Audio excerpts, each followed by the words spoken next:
the very important aspects of organizing an event like a FIFA World Cup. We have kind of two strands of this, and the broadcast side is more involved in the second one. The first is of course the entire event IT operations, and that of course to handle the massive, let's say, information need that is required in organizing the event, and there's another part of FIFA that is looking at that.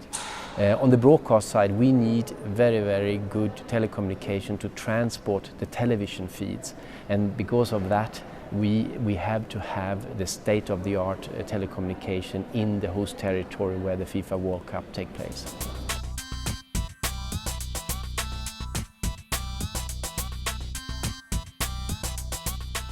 We have a very good cooperation with the various stakeholders. It's FIFA, the local organizing committee, Telcom, Centec, and very importantly the Department of Communication.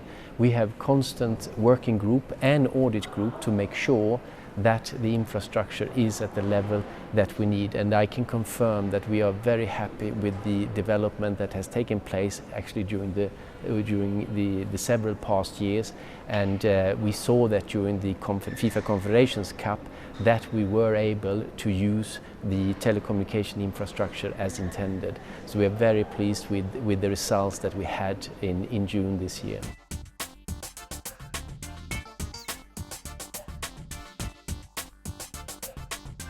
One of the part of the success story of the telecommunication infrastructure is that we were very keen to know what the international connectivity was with South Africa.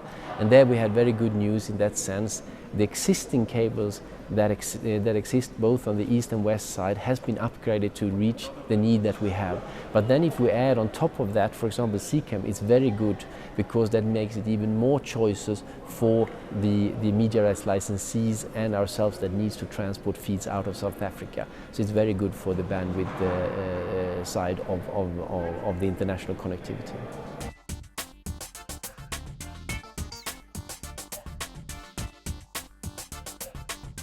The readiness of the IBC is that we are having it here in Nasrec at the Expo Center, and the handover date for that to the host broadcaster and FIFA TV is on the 4th of January. That means that then the premises has to be delivered in the shape that we have agreed with the local organizing committee, and that work and the upgrade and all that is on track.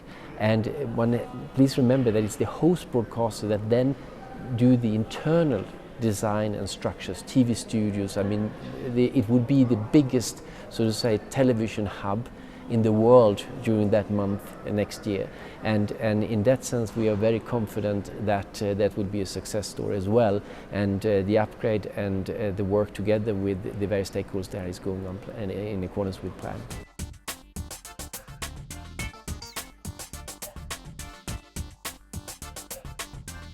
We started the distribution and sales process of the media rights quite some time ago, already in 2003, 2004.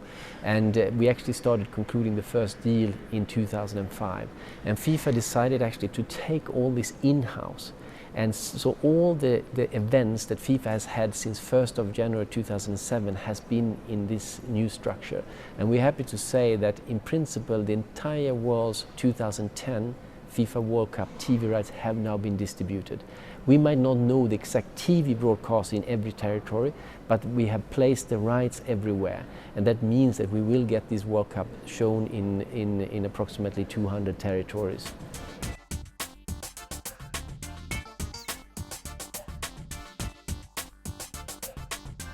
In Africa, we have a very good cooperation with African Union of Broadcasting, and we have now placed the rights in 27 territories. That means that we have now broadcasters in 27 in the sub-Sahara region, and that will go to 41 within the next few weeks, and that we are very happy about because we will have all 64 games on free TV in Africa. We have also done a deal with Supersport here in South Africa for pay TV rights in the Sub-Sahara region, and we will do some additional deals as well.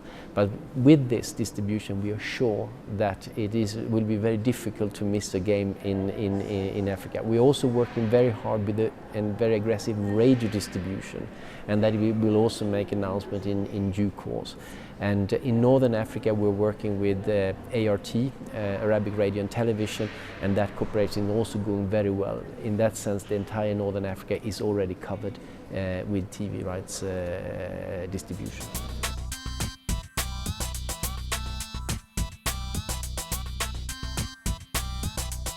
Because it is the World Cup takes place here, it's an African World Cup, we are sure that this will be record numbers. And we see, I think, with the excitement is now growing across the continent, and we actually travel to many of the territories where we do direct deals. And I think it's very important to note that what we do together with AUB is that all the African free TV broadcasters have a chance to have a direct relationship with FIFA. And that has never happened in the past, and I think we are one of the first major rights holders that have pursued that path. So we are signing deals with the rights holders, and then we travel to those countries, and the excitement that is now starting spreading, and we are quite sure there will be record audiences on TV, record audiences on radio, and let's hope that the African teams are doing very well, and that will of course further spark the interest.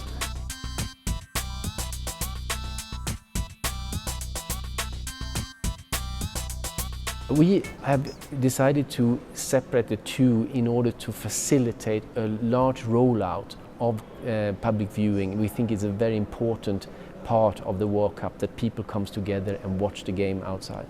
Then we of course had to make a difference between someone that is doing it for a commercial purpose and someone that does it for a non-commercial purpose. The non-commercial purpose is when you do not charge an entrance fee, or that you have a sponsor, so to say, that sponsor it. But if you have a sponsor or you charge people to come to your place to watch it, then it becomes a commercial. And then what we did, we established the regulations to separate the two, and they are published on FIFA.com, and they can be made available from, for example, SABC, which we work very closely together on this project.